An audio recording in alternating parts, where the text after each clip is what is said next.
the truth is, the organic movement could be completely legitimate. Probably will be 1/10 the size that it is right now, and it might grow from there, but they have to go back to that legitimate core. And I just point to things like 15-year-old scotch. I don't know if you ever buy that bottle of scotch, but you see it there, it doesn't bother you. You don't think, well, that's crazy. How much better could that be? Why should I spend 80 bucks on a bottle of scotch? I don't know, why should you spend $500,000 on a handmade Rolls Royce? There are things in this world that should be better, and you should have to pay for them. But that's not what the organic industry is doing. That's what they're pretending to do. But I'll go back to when they had it right. Now, in my book, it goes back to 1645. That was quite a turning point, it seems, because that's when we first tried to get ammonium nitrate out of the Earth's atmosphere. Interesting, even though we failed. In any case, the very attempt made Britain one of the most powerful forces in the world after that, because she had more gunpowder than everyone else combined. And we can fast forward to Fritz Haber's discovery in the last year of the First World War, which immediately gave rise to the organic movement. But I want to move to 1974, because that's the first time in human history that we hear the term certified organic. But in 1974, 54 like-minded farmers in California got together and created CCOF, California Certified Organic Farmers. There was no government involved at all. They didn't even ask some local politician if he wanted to attend. 54 farmers got together. They said, let's do it this way. And if people want to pay for it, they can. And it worked. It was actually a runaway success, but it was so limited that it didn't really become a national phenomenon. In any case, it was a free market decision that these 54 like-minded farmers made. And even if they were wrong, I'm telling you, they were right. But even if they were wrong, who could knock it? Right? Free market. Consumer choice is what drove it. Until the 1990s. So we fast forward from 1974 to the 1990s, and that's when things started to go off the rails. Because then the activists took over from the farmers. Farmers are busy, very busy. They can't be lobbying and, looking over paperwork, or maybe running a test to make sure someone's actually following the rules and not using prohibited herbicides. So in any case, the activists started to take over. And their first stop, as I say, was with big government in the 1990s under the Clinton administration. This is the same activism that led to ethanol subsidies, windmills, and solar power. It's also incidentally why we have fewer nuclear power plants in North America, I'm including Canada, than France, which is less than 1/5 our size. You can do anything in Washington. The science, the public backing for it, none of that matters. Just go to Washington and talk to the right people. And so, it has come to pass that North America's first organic certifier, CCOF, has abandoned the free market entirely. Oh sure, they're making money, they're rolling in it, but it's no longer about choice. Like all certifying agencies in North America, and for the most part in Europe, there's something to be said for the European system. It's slightly better than ours, but way more bureaucratic. In any case, we'll just talk about North America today. All certifying agencies in the United States and Canada have become compliance businesses. They generate no wealth, they create no self-sustaining jobs. They do not ensure that food is safer, more nutritious, or sustainable. They exist, in other words, only so long as people like you are forced, either through regulation or guilt, to play along with their agenda. Now you might think, well, what about the consumers? Aren't they playing along? Yeah, but don't worry about that. It's when they get you guys to play along that matters. Now, what they do, and we'll get into that by the way, what these compliance agencies do, once they've been accredited by the United States Department of Agriculture, to hand out USDA certification to farmers and processors here in North America and in China, Mexico, Brazil, anywhere in the world, you can gain this certification for the right price. What they do is they then skim money. They skim money from the hardworking organic farmers, who again, I assure you, there are some honest ones. Hardworking organic farmers who do generate wealth, who do create self-sustaining jobs, and who most importantly feed some of us, about 1% of us, but they are feeding some people. And what's happened is the urban activists running these agencies have decided to go to the next level. They've teamed up with Environmental Working Group, World Wildlife Fund, Tides Foundation, Joyce Foundation. If you haven't heard of any of these groups, it's because they're very good at working behind the scenes. You've probably heard of the Environmental Working Group. They come out with their annual top 10 dirty dozen list. Apples and celery are always at the top because everyone eats apples and celery. So if they can scare everyone, and this is how they get the consumers on board, then they say, well, maybe I should buy organic apples? Who knew? They're on the dirty dozen list. I give my child an apple every day. This works, folks. But it's not the sneaky part. You expect that from them, right? Someone like making windmills at General Electric, what's that guy's name? Of course he's going to tell you they're great. We expect that, even though he's a liar, right? We don't even mind that when our competitors, sort of beat us to the punch on good marketing. But they've gone to the next level, as I say. And they're working with these other agencies, all tax sheltered. Imagine that. Just running anything, your own life, your household, your business, tax-free. And they use this money to fund campaigns against modern, science-based food companies. So, here's how it works. First of all, an organic farmer's or a processor's application fees are now covered by you. Almost all of them. The taxpayer subsidizes the upfront costs of becoming an organic farmer or processor. Now that, I'll admit, is restricted to North America. Your taxes don't go to fund the Chinese organic farm in Beijing. Not yet, anyway. So you fund this, and the USDA national program costs an organic farmer about $1,000 to $3,000 a year, depending on the farm, depending on the productivity of the farm. And they get 75% of that back from the state, from you. So what have they got to lose? Right? The promise of doubling their farm gate price for whatever their commodity is, and they're covered up front on the application fees. All of that money, after the inspector is paid and the lights are kept on at CCOF head office and the other 100 or so USDA accredited organic certifying agencies, all of that money goes into activism. This upfront subsidy was legislated under the guise of helping organic farmers. Because who doesn't want to help organic farmers? Or perhaps a better question here, who wants to be perceived in any way, shape, or form as being opposed to helping organic farmers? I mean, that's just bad PR, right? So, it turns out, though, that any organic business can qualify. As I said earlier, it applies not only to farmers, but to processors. In Canada, for instance, we have about 4,500 organic farms. We have 1,200 processors. So that's one processor for every 3 1/4 farms. So either those farms are really productive, or the processors are really inefficient, or guess what? They're importing stuff from China, Mexico, and Brazil. Sorry, I don't have the numbers for the United States, but I just finished writing a report with Dr. Jay Lair on that. And those are fresh in my mind for Canada. Can you imagine having a 4-to-1 ratio of processors to farmers? They're obviously bringing in raw ingredients from elsewhere to stay in business. So again, the Chinese farmer isn't covered, but the North American processor is. This tax subsidy is being forced down every taxpayer's throat in the name of, as I said, helping organic farmers, and who doesn't want to do that? But it also goes to processors.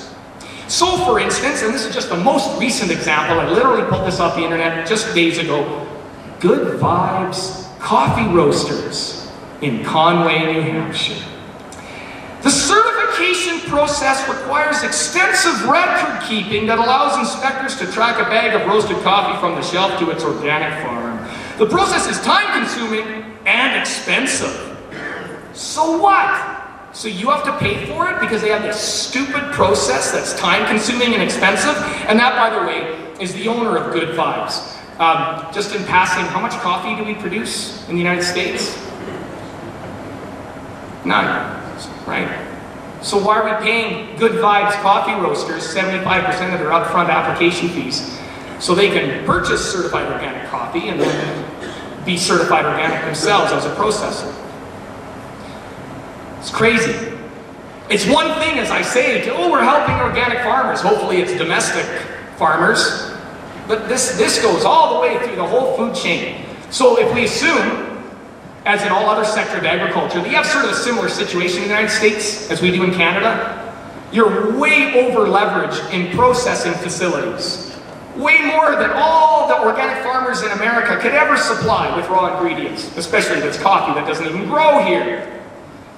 And you're subsidizing those processors up front. And you might think, well, $1,000 to $2,000. Well, I don't like it, Mischa, but does it really matter?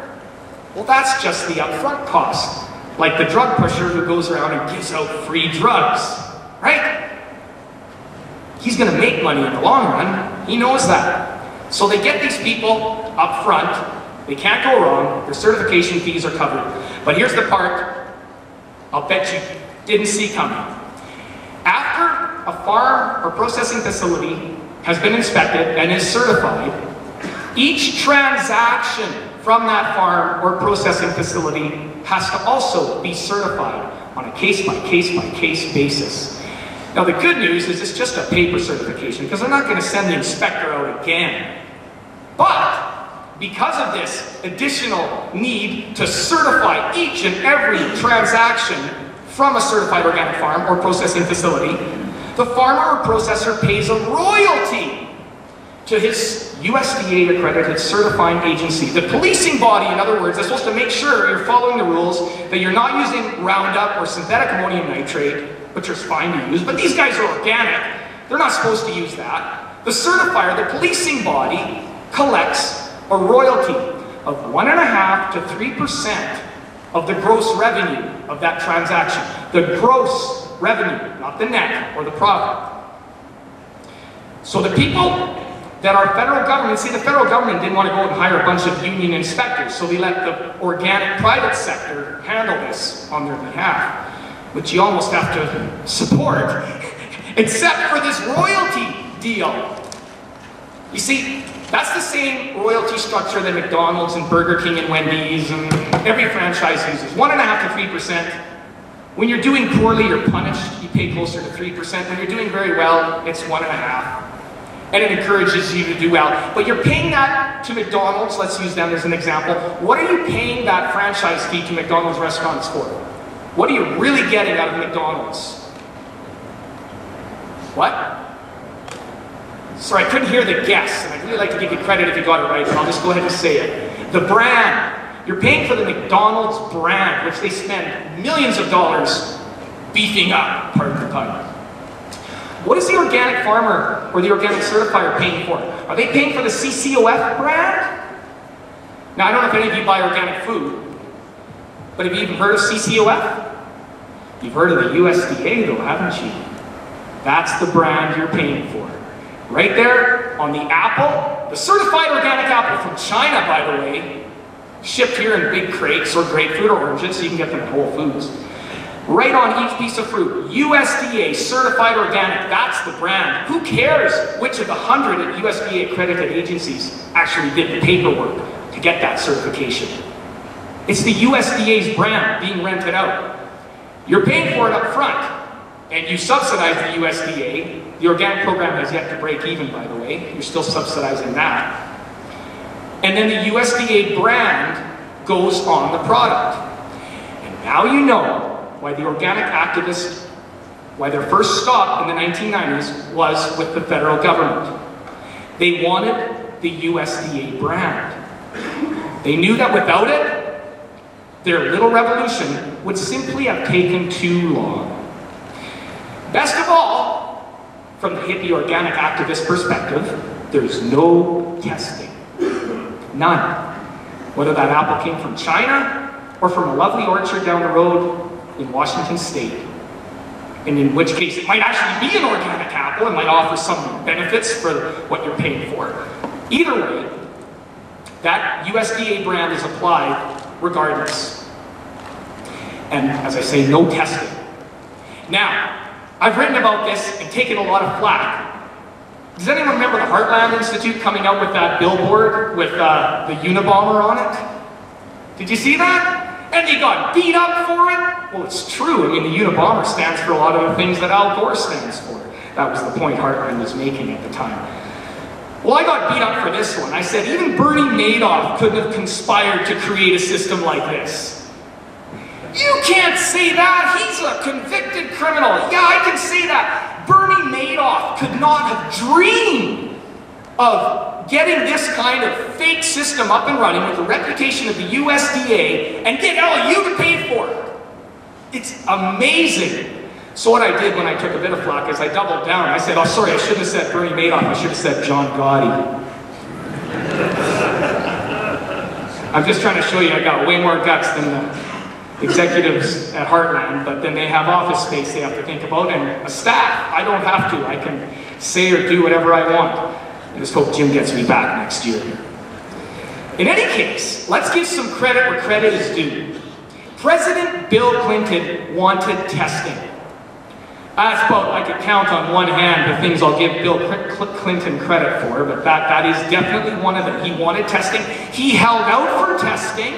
The President of the United States, gets this rough draft on his desk. This is 1997 and 1998. And he looks through it. Where's the testing? It's not in there. Under George Bush Sr., the Organic Food Production Act was passed in 1990. It had testing all throughout. But the activists didn't like that.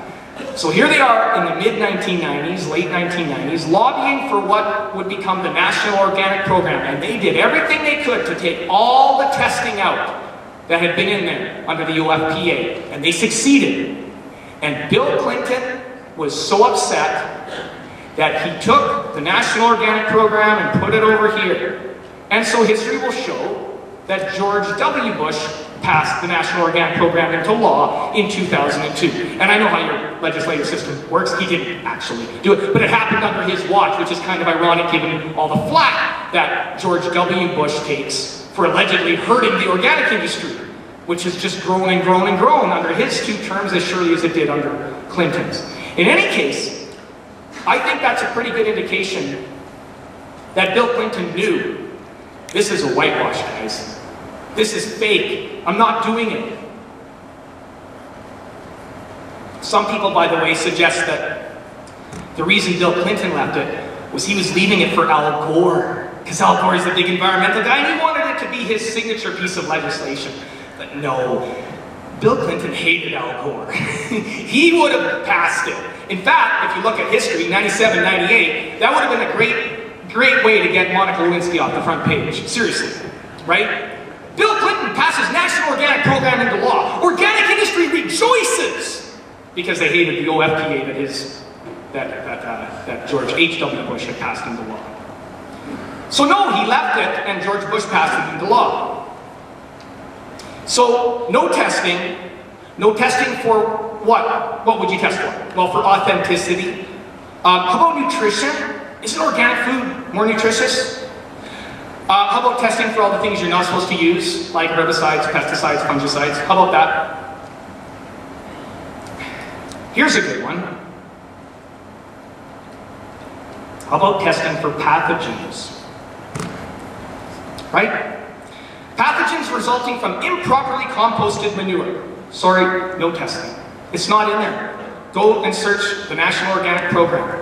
Search the word test, analysis, laboratory, sample collection. Go ahead. Let me know if you come up with any more. I'm serious. And I've read through the whole thing, so they're not in there. Any of them. So environmentalists will test Exxon, right? They want tests on anything Monsanto or Bayer Crop Science comes up with.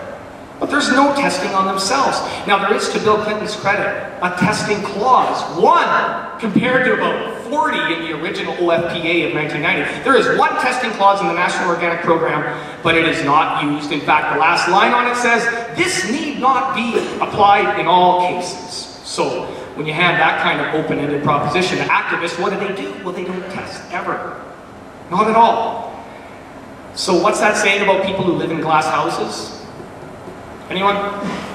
Here they are, beating up on you. Why? because you're destroying the environment by, I don't know if you heard this, but the latest thing out of Greenpeace is that, yes, herbicides, pesticides, and fertilizer are destroying the landscape, but do you want to know what they're going after next?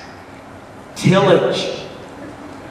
Yeah, you evil guys, eh? Don't worry, I grew up on a grain farm. So in any case, they don't want any testing. And I'll just draw a quick link here. What's the whole thing now about cosmetics? Not tested on animals, right? So the organic food isn't tested to make sure it's even complying with their own rules. It's not being tested to see if there's pathogens in it, which are more likely if they're using manure, right? As opposed to synthetic ammonium nitrate. And they're not testing any of the like organic cosmetics on animals. So, I mean, at least they're consistent, right? So who are they testing these things on? You. You're paying for it, and then they test it on you. And your kids, because your kids are they're gonna go for that, right? This is all the new wave of stuff to come. So a lot is made about how man destroyed nature. And I would submit to you that nowhere are the arguments more fierce than in the food industry. And there's good reason for that. From an entirely self-serving strategic perspective, for anyone who falls into any of these categories, anti-establishment, anti-Western, anti-free market, and most important of all, in fact, most all-encompassingly, anti-American, for anyone of that ilk, they know that we all have to eat. So this is better than going after coal, better than going after nuclear power plants, which I already mentioned. Food is everything. We all have to eat, whether we're red state, blue state, left, right, up, down, whatever. So while green schemes abound to reduce our reliance on perfectly safe technologies like the internal combustion engine and nuclear power, by driving up their costs through absurd regulatory frameworks that no one even understands, even the people who allegedly enforce these frameworks. And while we're all forced to use more and more ethanol every year and to rely on windmills instead, well, just hold on tight until the cost of buying groceries goes up by, 100% for starters, 100% easily. Jim mentioned earlier we spend about 6.4% of our disposable income in North America on food.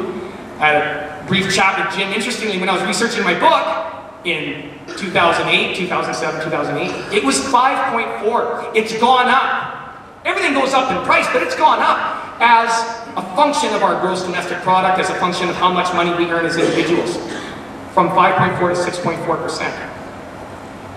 What the organic activists envision is to start a 100% increase, and that puts us on par with who? Europe. You can get a really nice car in Germany, right? A very advanced nation, not some backwards country. No offense to anyone, I'm Russian background, but they're not some Eastern Bloc country, right? Where they hammer things together with, you know, blacksmith technology. No, Germany, very highly advanced country, just like France. And they spend double what we spend on food. That's the starting point for the organic activists. And like I say, they're trying to get all of you to play along. 100%, 200%, do I hear 300%? Okay, I'll just jump right ahead. 900%. Where did I get that? 900%. That's what they pay in Cuba for their food. 900% is 10 times what we're paying. And it all boils down, in the big marketing pitch, to food security, right? Because all the food you guys produce, well, that's insecure, right? It relies on high-tech things like high-boy sprayers, patented herbicides, right? Whether it's mechanical or scientific chemistry, technology, well, that might all go belly up someday, right? The Arabs might cut us off oil again. How will we transport food around the nation? So they stress, and they got people listening, that in order to have food security, you must have at least a certain percentage of your economy reliant upon local and organic food. You know, just in case all the trucks drive off the road tomorrow. Something crazy like that. So I was saying, well, why not bring back the horse industry? Or the flint industry, in case the match industry fails? Or what about the candlestick makers? Remember them? Anyone know who put them out of business? Not oil. Yeah, Alan. See if you can get this one out. Who saved the whales? Who? Rockefeller. A lot of people say that, but the fact is, Rockefeller had to compete with whale oil for at least a decade. Mineral oil was more expensive until he consolidated, drove all the inefficient oil companies out of business, and then reduced the cost per barrel of oil by 90%. And then, in the 1920s, of course, he would soon face antitrust charges for doing that for human civilization. But no, it was not Rockefeller. He didn't come till later. Thomas Edison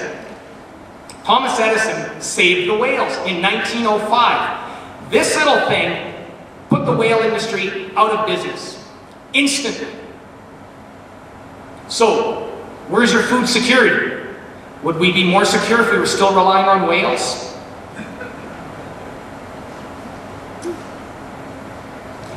So I suggest to you that moving forward is a good thing. And does anyone know how Thomas Edison did this? Does anyone know how he did it? Through the free market, obviously, right? But he did something that companies like Monsanto are criticized for every day. He went to the Vanderbilt family and bankrolled the light bulb. In today's money, it was literally billions of dollars, which even the Vanderbilts didn't have. But that's what got him started. It was a big, big business plan, let me tell you. It didn't just grow gradually. It hit, and it hit big. So, we need to move forward, always. Always move forward. Yeah, you need backup plans. Like, I think it's important in the Navy that they still know how to use a compass, even though we have GPS. But how much time does a sailor invest in making sure he knows how to use a compass? Right? Nothing. That's good backup. That's a great backup plan. The organic activists want to have about 10 to 15% of the economy instead of right now 1.5%. So they want to grow by 10 times for a backup plan for food security. I would suggest to you though that if you plan for that kind of disastrous failure, if you have a backup plan, in other words, you might just cause the problem you think you're trying to avoid. And this is a bit flippant, and anyone who heard me last year already heard this one, so don't give it away. How many people here are married? Pretty much everyone. How many of you have a backup plan in case your marriage starts to fail? Right? Right there! The guy's the most honest guy ever. Thank you. You know, like an old girlfriend maybe? Old technology, right? Okay, on a much, much more serious note. Who invented the digital camera? Good. Where's Kodak now? Why? Because they didn't bring it, they invented it and then they suppressed it. Because they were in the film industry. So, a young guy working at Eastman Kodak by the name of Stephen Sasson invented and built the first digital camera using a charge-coupled device image sensor in, anyone care to guess the year? 1975. 1975. You can still buy the Ford Pinto, new off a Ford lot in 1975, folks. Kodak got exactly what they deserved. They prepared for failure. They didn't just prepare for the status quo. They forced all of us to buy film and develop it for 25 years. When the first digital cameras finally came out, the professional ones came out, they were like 50 or 100 grand. But the first consumer digital cameras came out in the 1990s. You were looking upwards of, you know, 800 or 1,000 bucks.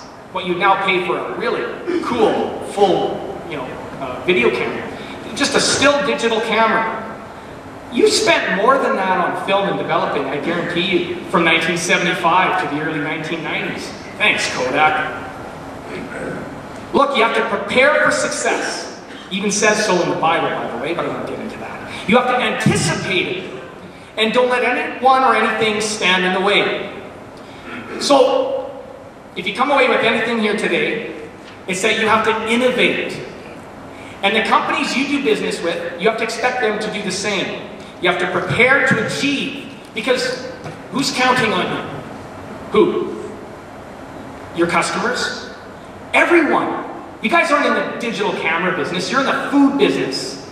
Everyone is counting on you. Everyone who right now spends 6.4 rather than 12.8% of their gross income on food is counting on you, or else they can move to France. So, we come to the part of my little talk where I ask this very pressing question.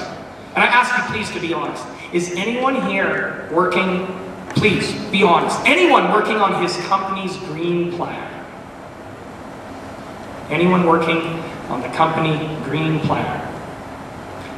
Okay, you're not. That's good. Because if you were, I'd ask you to stop. You're wasting your time, your shareholders' time, all your customers' time, and since you're in the food business, you're wasting literally everyone's time.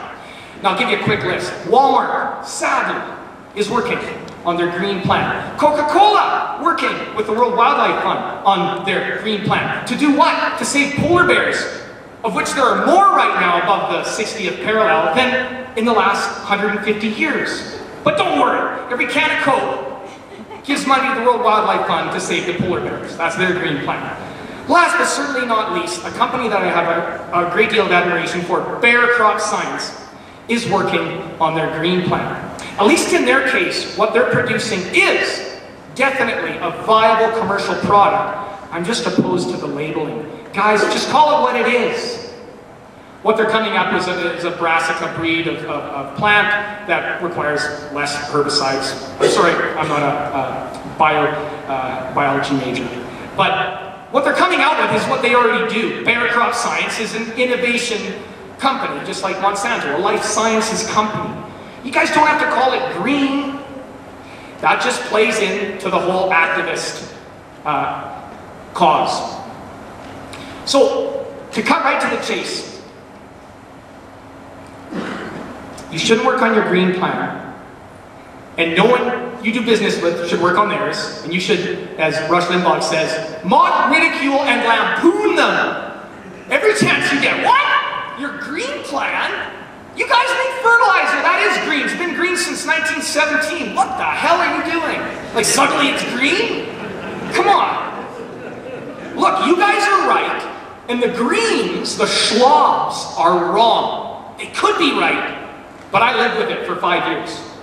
I saw it from the inside, and they're wrong. Dead wrong. And when you form an alliance of any sort with someone who's wrong, when you build a consensus or arrive at a compromise with someone who's wrong, then you're wrong. No matter how right you were to begin with, you're now wrong. Completely. You can't just be a little bit right. Right? Life boils down to right and wrong. Everything is right and wrong. But especially in science and technology, especially science and technology applied to something as important as food, there's no gray area. If there is, it's temporary while the scientists hammer it out, while the farmers do the field trials, and now we got our answer. Right and wrong. It's a Boolean factor, a Boolean equation. Anyone do any computer science? Anyone know what Boolean means? Binary code is Boolean. It's the light switch. 1, 0, 1, 0, 1, 1, 1, 0. It's on or off. Boolean. That's it. Every video game, every special effect you've ever seen in a movie, it's all done with binary code. Off, on, off, on, off, on. And when you're on the wrong side of the Boolean equation, that's it. You're wrong. Allow me to illustrate. My daughter, 7 years old, has a little elephant. She named it Eleanor. And as you can imagine, sleeping with it every night, dragging it around the house, Eleanor's taken a beating.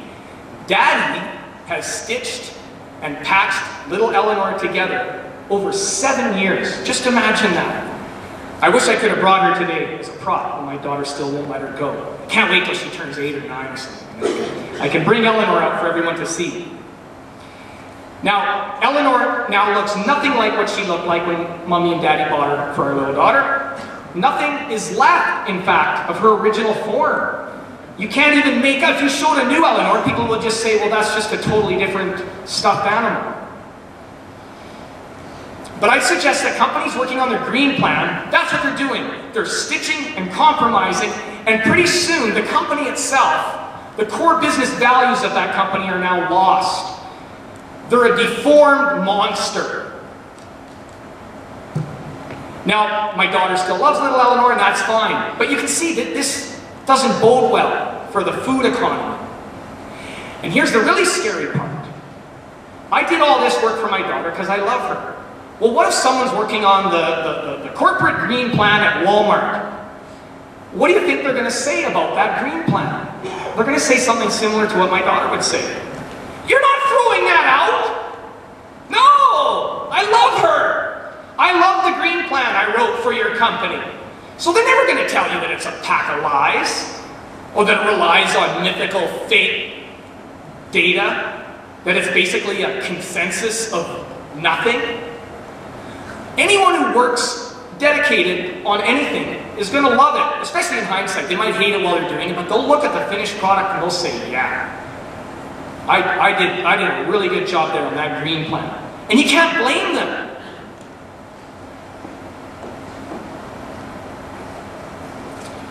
So what happens is the more companies that work on their green plan, the more people we see whose profession it is to help those green companies. And you're going to see consulting companies, you already see them, environmental and organic companies, helping companies like Walmart become greener. In fact, Walmart is now the largest organic distributor in North America, some say in the world. This, I would suggest, just leads to missed opportunities, really, for companies.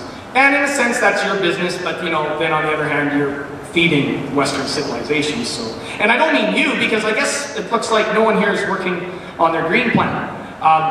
But if you were, being that you're all in agriculture, and you were the one chosen to work out the green plan and form the consensus with the organic activists, what are the three things that come immediately to mind when you think of organic? What are the three things that organic claims to offer in terms of food quality, shall we say? Anyone?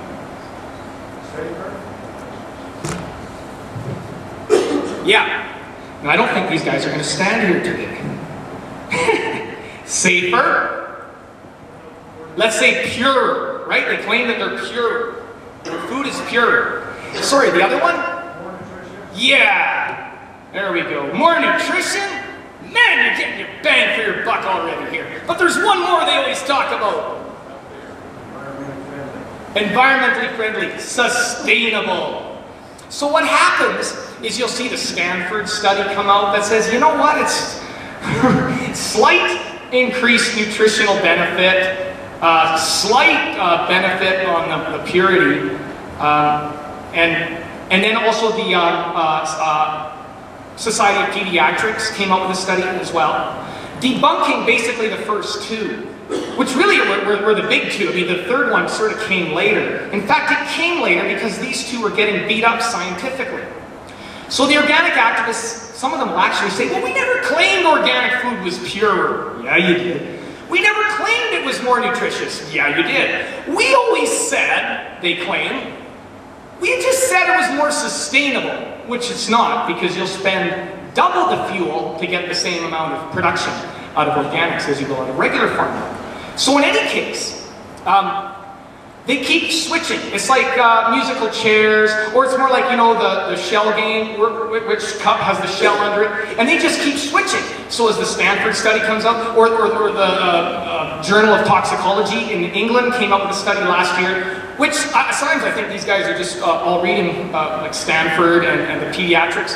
They're all reading the same data, and really they are over and over and over again, because there's not that much data available on organics. Really, there's probably about 150 studies over the last century. So they keep re-looking at the data, and they scratch their heads. And you can imagine the people at Stanford, I mean, they're no friends of big ag. I mean, Stanford's sort of a liberal institution. You'd think they'd sort of try to come out on the side of the organic industry, but they just can't. So study after study recently is disproving a lot of the claims of the organic activists. And yet, the market is growing by leaps and bounds, and you guys are being forced into consensus with them. Why is that? Well, has anyone here ever released farm animals at a school back when they were a kid? Maybe, you know, really funny prank. Anyone? Well, if you ever do, or maybe you're going to give some advice to your grandson or something, some good grandfatherly advice, here's how you do it. You don't just release 3 sheep at the school. You get some red paint. Is she going to stay up for me? You get some red paint and you number them. Can you guys see these numbers where you're sitting? And you number them, why? Can you see that? 1, 2, 4, where's 3? Well, if you release these animals in the school, sooner or later they find them. Okay, we got 1, we got 4. The janitor just found 2. Where's 3? They'll spend the rest of the day.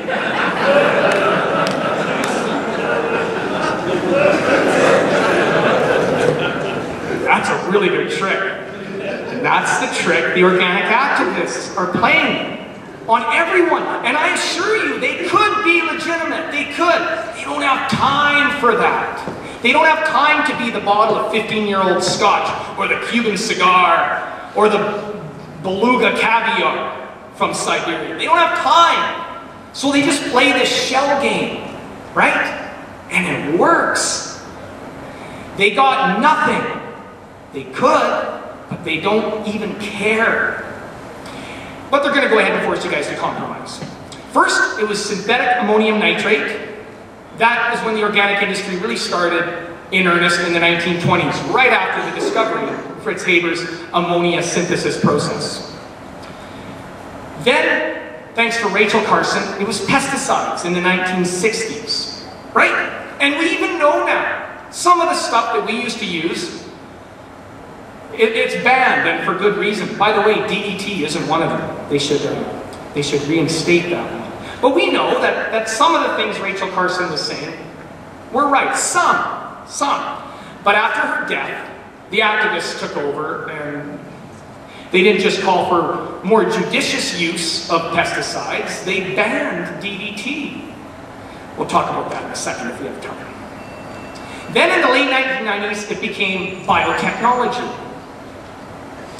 And now, the organic activists are already gearing up for the next wave of technology. Nanotechnology. Nanotechnology has already been used in medical science. It's being suggested might be a cure for cancer. Well, the organic activists are already lined up against it. As surely as they were lined up against biotechnology, even though it was in the 1990s that they figured out how to synthesize human insulin for diabetics, so we don't have to get it from slaughtered pigs anymore. That's a great idea, right? I mean, even before biotechnology came to the field, it was already being used in medicine.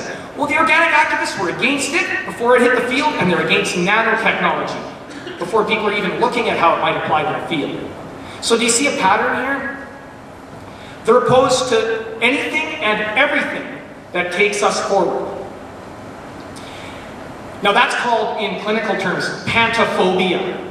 You know, phobia, you have a phobia, it's a fear of something. Pantophobia is a fear of anything, in this case, anything that leaves any kind of technology in the dust. But more importantly, here's where you really got to watch out. I mean, that's scary enough. You ever hear the expression, banana? Banana? Build absolutely nothing, anywhere, anytime. That's the environmentalists' chant, right? They don't want anything built, anything. They don't want...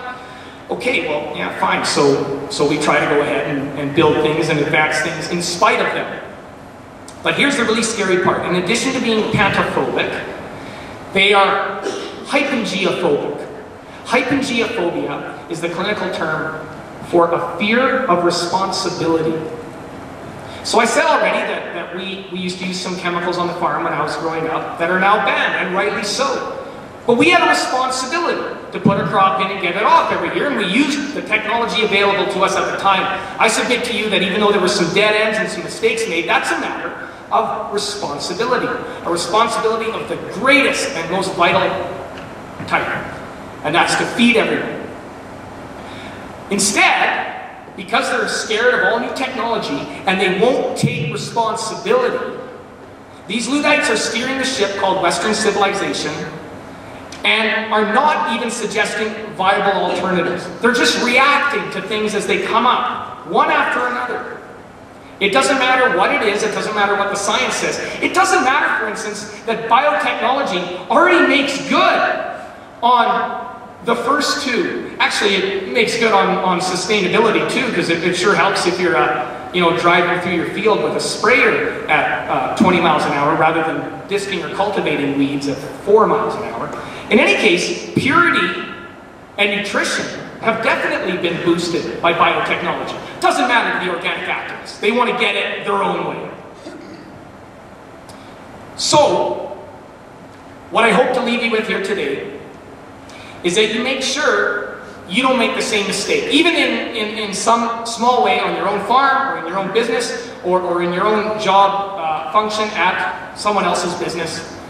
Always be vigilant. Now, there's room for organics in America. But here's the crucial line that you have to draw in the sand. Not at your expense, not at your company's expense, not at your shareholders' expense, because that's Western civilization's expense. It can't come any other way. Here's a good example of a consensus not taking hold.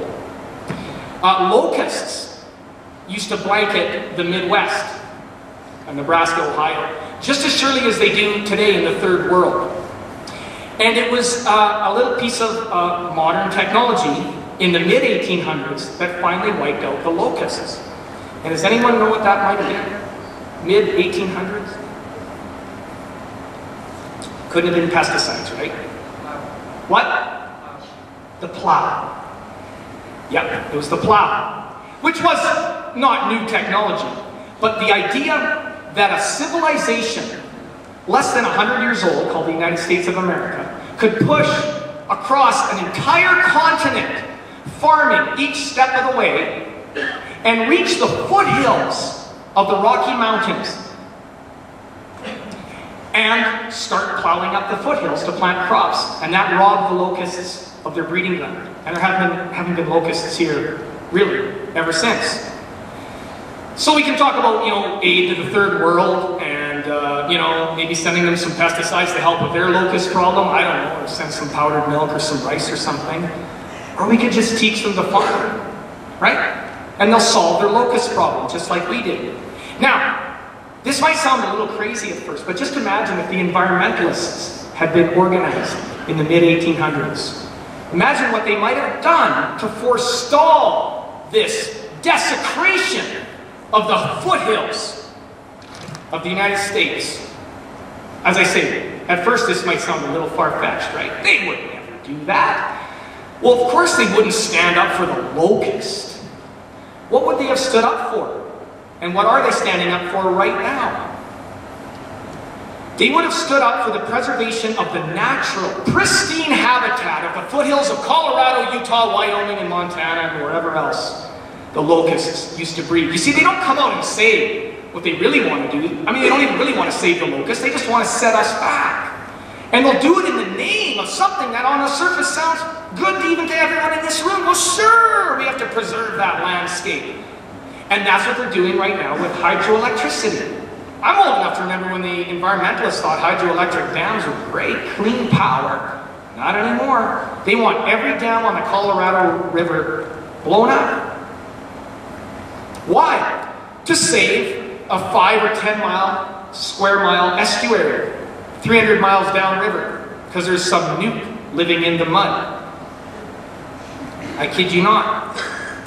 The plague, dengue, fever, polio, and last but certainly not least, malaria, which still kills millions of children under the age of 5 every year, thanks to the environmentalist ban of DDT that I just mentioned, which I stress again was not what Rachel Carson actually said in her book Silent Spring, but she has to bear the brunt still, because it was her book that gave rise to that. These are all natural organisms that we have thankfully wiped out in the civilized parts of the world. How many people know that until the 1920s and 30s, malaria existed in all southern states? Malaria! I mean, that's like in a Raiders of the Lost Ark movie. I mean, that's like a script thing. It's not even reality to us anymore. Malaria? Yeah. And they wiped it out with civilization. They didn't even have DDT yet. They used other things. Now that brings us to golden rice. Speaking of the third world, everyone here has heard of golden rice? No? You see, in some parts of the world, they just eat a heavy rice diet, and rice has no vitamin A in it. So this leads to blindness. Now, the statistics on this, if you'll allow me, are devastating. We're talking about, I got this from Dr. Patrick Moore, who's one of the founders of Greenpeace, who has since come to his senses. He's now called the sensible environmentalist. We're looking at 500,000 kids a year going blind right now. That's not the worst of it. After you go blind, you can flip a coin because you got a 50-50 chance of whether you're going to live or not. So, a Swiss scientist came up with golden rice that has vitamin A in it, and it's called golden because it has an orange hue to it. Right? But it's genetically engineered, so that's not going to happen. You're not going to see golden rice in the third world. I mean, it would even be good for us. But golden rice has been stuck in the regulatory process. You know, we think of the battles for Roundup Ready products in the late 1990s, 2000, 2001. Golden rice that one's been on the back burner, stuck on the drawing board, if you will, for longer than that. They won't allow it. And what the environmentalists do is they work through World Health Organization, and they'll talk to any dictator who will, you know, have them, and they'll explain why you shouldn't allow golden rice. And there it is, along with banning DDT, which leads to, and in that case, we're talking more like 5 million deaths a year from perfectly preventable disease. And you'll see movie stars advertising, buy a mosquito net for a kid in the third world, right? No, bring back DDT. I'm not saying to put it on fruits and vegetables, but you can spray the inside of a hut.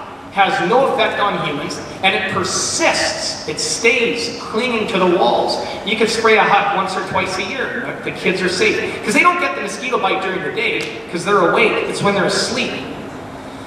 In any case, so all of this is premised on the assumption, the gross misassumption, that there are too many people in the world. Right? The environmentalists, they don't just want to save the estuaries and the natural landscape. They want to eliminate humans. How many humans do they want to eliminate? 90%. He jumped ahead. First of all, the rational environmentalists, they say we got to get rid of about half of us. But you're absolutely right. They want to get rid of about 5 billion people. And this comes down to the issue of responsibility. You see, if they could take the responsibility, it wouldn't matter how many people there were. Right? They would just see themselves as being endowed, like any farmer, with the responsibility of producing a crop to feed people. Instead, they think the solution is to just get rid of customers, get rid of people. So, my message to them is that they are dead wrong, and quite literally dead wrong. There are not too many people. The agricultural productive capacity of this planet has been estimated at 93 billion people. I don't know how they came up with 90, I would have just said 90 billion, but 93 billion people. The last 3 billion hardly seems to matter. The point is, it leaves what we've got right now in the dust. But as I say, it's not just for the fact that I want more people. There's a concrete reason for having more people. And it is this. I'm 1 in a million. You're 1 in a million, right? It's sort of a cliche, it's an expression. You're 1 in a million. Everyone's 1 in a million. Great. What about Albert Einstein? What do you think he was? How about Sir Isaac Newton before him? It took Western civilization 200 years to go from Newtonian physics to Einsteinian theory of relativity. 200 years. And that's probably because guys like that, and gals, are 1 in a billion. Right? We need more people. Where's the next Steve Jobs now that he just left us? Where is he? Well, what if he's sitting in a hut in Botswana right now? Right? With a mosquito net with a big bloody hole in it that his mom didn't notice. Well, there goes the next Steve Jobs. It's funny that you laugh. But this is exactly what these people want. And they present it just like they would never say, oh, we have to preserve the locust. No, no, no. They got to couch it in a more marketable way. So they say you have to preserve the natural landscape. Well, they want as the gentleman right there said, 90% less people on this planet. Why? Or I should say, under the guise of what? How do they pitch this to people? Under the guise of producing food that's allegedly purer, more nutritious, more humane, more sustainable, all those good things. And in a sense, it's a really brilliant plan, you have to admit. Just like the Allies recognized the Nazi blitzkrieg, it was brilliant. They hated it, but they had to recognize the brutal efficacy of it.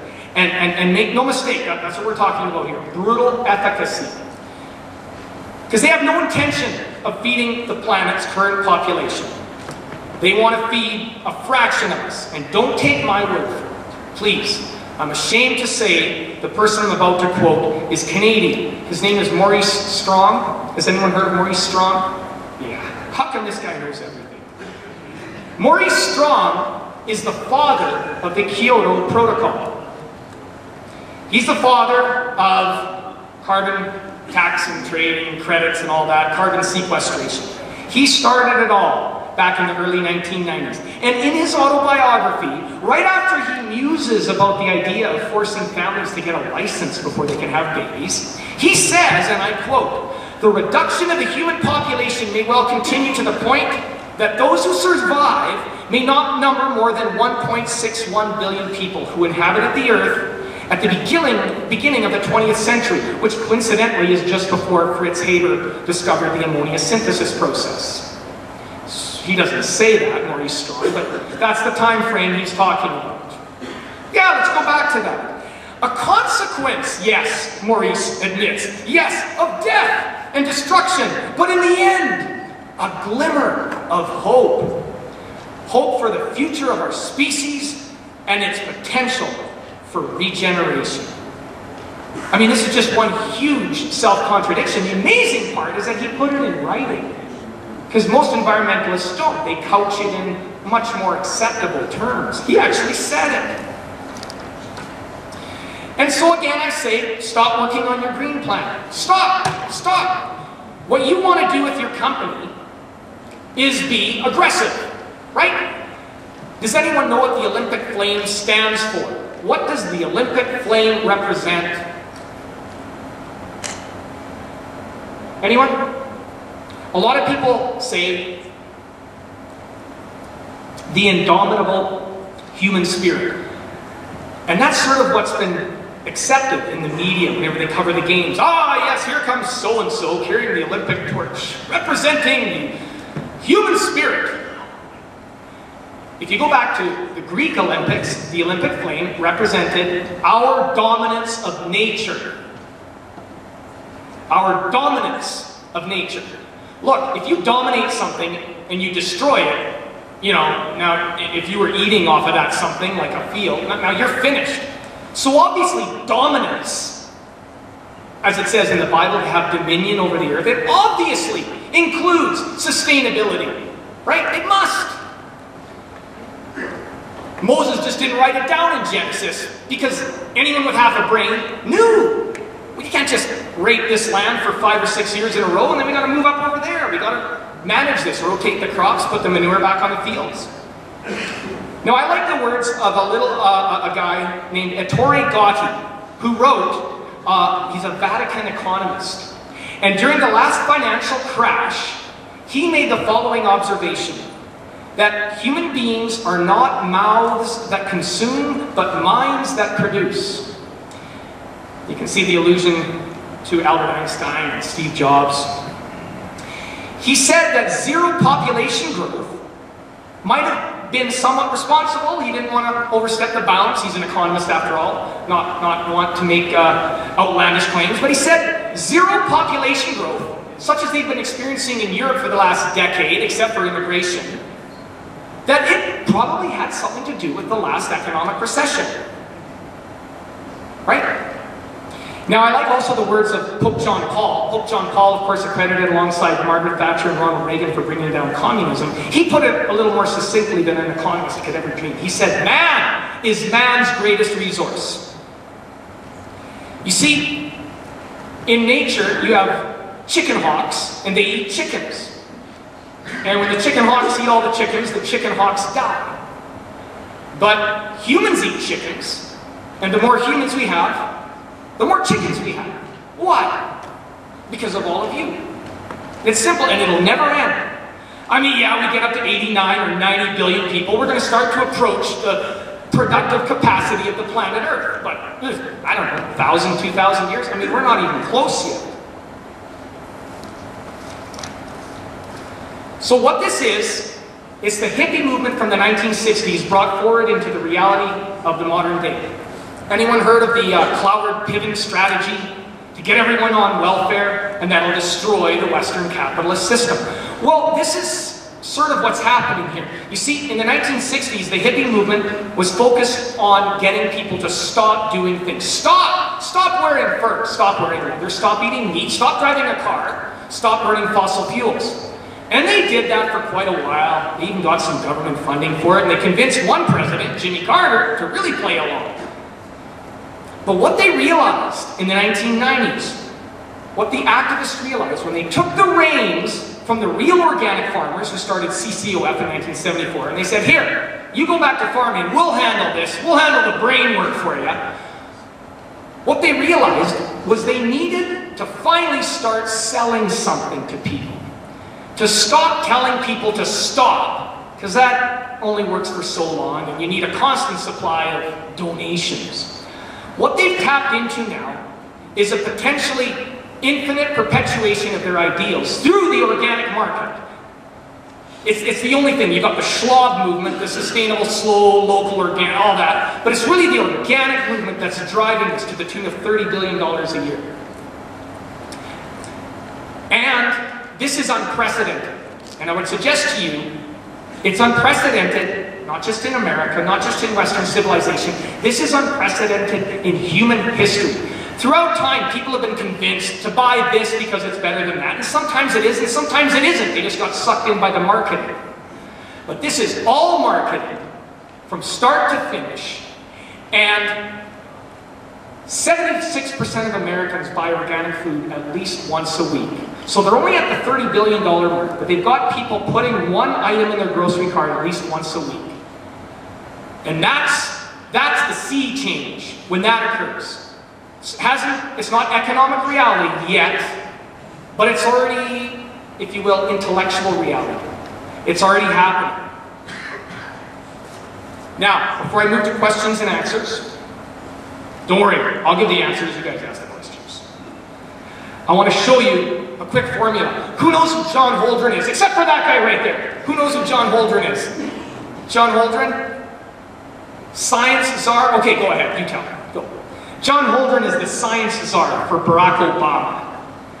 So he's the one who says you can abort babies right up till conception and all that good stuff. Because that's what modern science is for, right? In any case, John Holdren studied under Paul Ehrlich. I don't even know how to pronounce the guy's name. Ehrlich. And he's the author of what horrible 1970s bestseller? The Population Bomb. You see, we were supposed to already hit the productive capacity of the planet about 85, 86. Maybe they gave us till 1990. Well, we're never going to hit it. In any case, can everyone see this?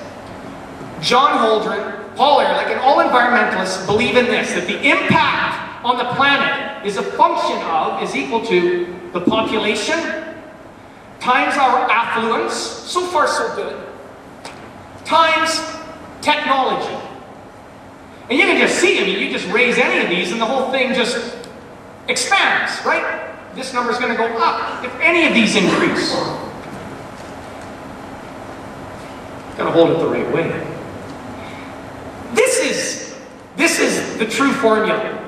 You divide by technology. You divide by it. So that even if you have more people and we're more affluent, even if everyone in the second world, as Jim said earlier today, is eating meat just like we do, they're affluent, that's okay. Technology will bring the impact down. And why this escapes someone who's in the White House is beyond me. And in any case, Ehrlich's book has been ridiculed, as I said earlier, like Rush Limbaugh said, rightly, it should be mocked, ridiculed, and lampooned. And yet, it has traction. This idea that technology is going to hurt us. Quickly, the cell phone. People talk about how we're hurting bees with the cell phone. Well, if we are, you just have to adjust the frequency, and I think they're not doing that because they figured out that's not really what's hurting bees. In any case, that would seem to some environmentalists to be an example of where the technology at the end of the equation is amplifying our impact on the planet. But let me just ask you, and this is so easy to illustrate, even me with a history major, I don't have a science degree, but what do you think had more of an impact on the planet? Running copper wire from every house and every business to a central location with a switchboard, or everyone having a wireless cell phone, which incidentally Nikola Tesla envisioned in 1901, 4 years before Edison invented the light bulb. That's way less impact. Technology, you divide by it. Divide by technology. So you see, the more technology you have, the more green you are. So I'll just close quickly with the words of Ronald Reagan, again, where I began. Ronald Reagan said, there are two systems in this world, communism and capitalism. Capitalism, he said, grudgingly, is when man exploits his fellow man. Communism is the exact opposite. Thank you. Thank you all for coming out. Appreciate it.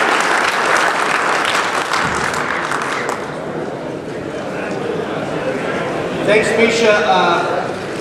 Just to make sure you can find your way back to southern Idaho someday, here's one of those backtracker GPS high technology pieces that'll help you find your way back to us. So thanks so much. Mischa. Thank you. Mischa, we asked Mischa to bring a few books with him. They are at the registry.